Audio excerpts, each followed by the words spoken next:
Hi everybody. This is going to be a different video than usual. We're not going to be talking about racing. It's something different, but it actually comes from something that I've been mentioning in my latest racing videos. In my latest racing video, I made an example. I said, what would you do if you paid to go to a racetrack with your vehicle, whether it's a car or a bike? You just go there and you pay the fee.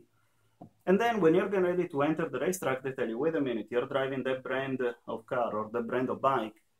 You cannot go more than 100 miles an hour on the track. Whoa, wait a minute, what's going on here? I just paid the same price as everyone else. Why can I not go more than 100 miles an hour when everyone else goes faster? Well, you're driving a Ducati. Ducati doesn't pay us the high-speed fee, so you're not allowed to go more than 100 miles an hour. That doesn't make any sense. I mean, Ducati doesn't pay them, so I am affected. Basically, that would mean that the racetrack is not being neutral. And the track not being neutral towards the brands will definitely causes some issues.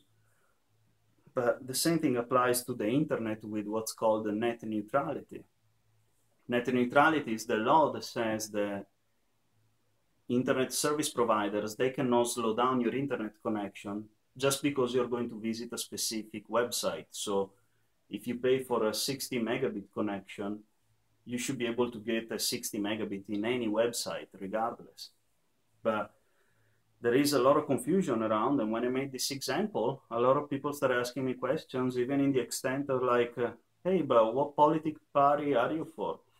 This is not a matter of politics. There is no politics in this. This is purely technical, guys. We're talking about a very simple technical manner. And I know that there are a bunch of candidates right now that are saying that, oh, net neutrality is the Obamacare of the internet, or net neutrality, it's a solution in search for a problem. And net neutrality, I'm going to get rid of as soon as I get elected. Maybe you need to do a little search online, because net neutrality existed since 1996. It's not something that was invented yesterday. Net neutrality was there at the very baby steps of the internet.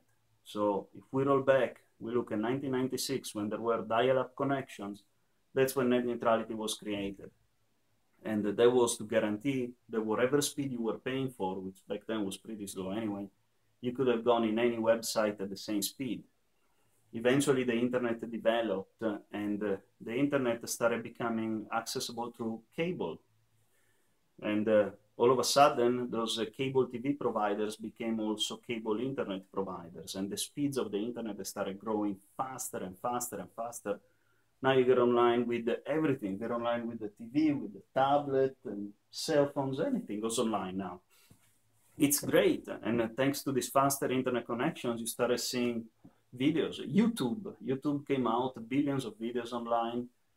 I mean, that's a great thing. And eventually, some companies, they started offering internet services that they compete against the same cable TV offerings that cable TV does. Take me, for example, I travel a lot.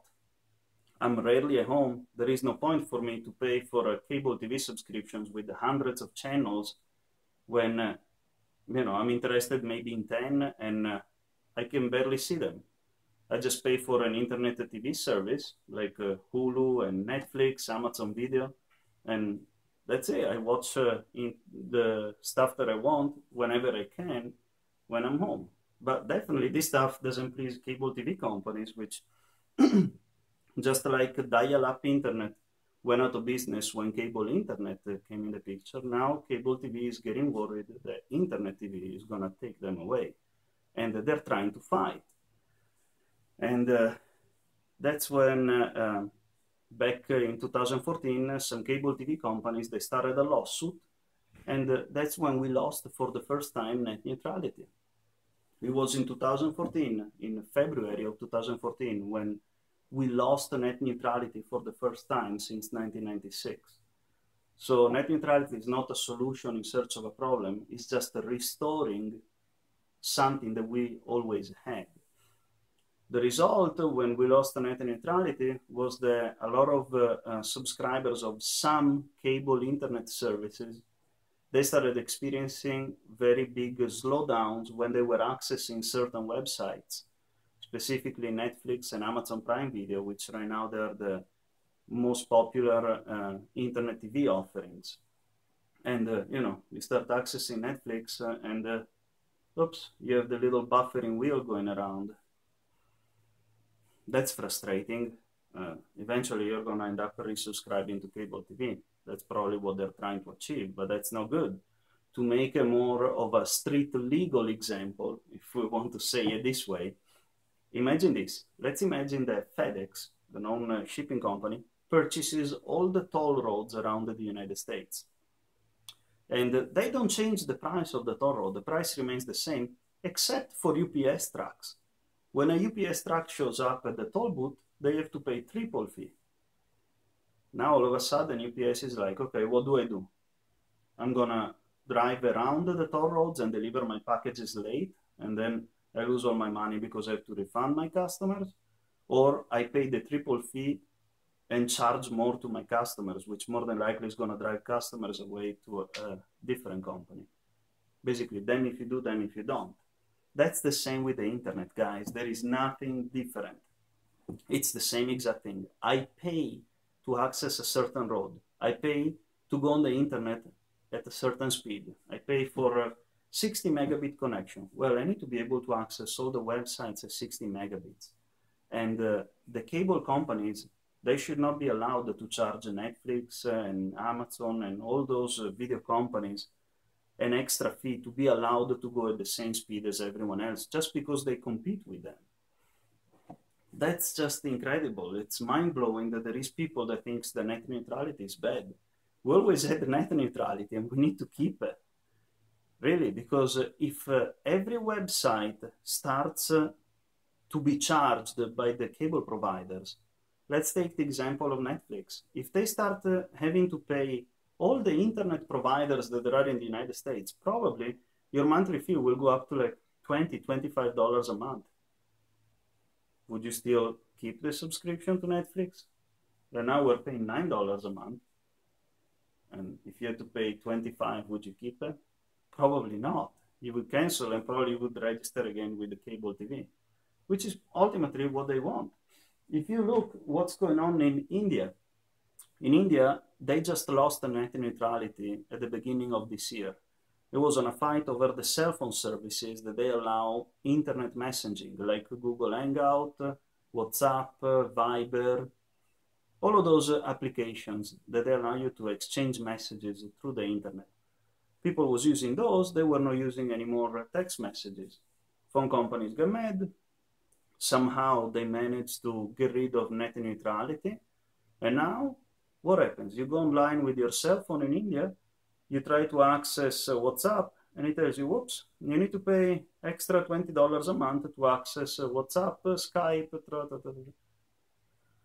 That's horrible. Basically, they're making the internet a service that you have to access in packages like cable TV. Oh, you want to access this type of websites? You need to pay this much. You want to access this type of websites? You need to add another extra, etc., etc. Would you like that? I'm pretty sure you wouldn't. And even more, I'm pretty sure you wouldn't be happy if you had to pay an extra to access certain websites.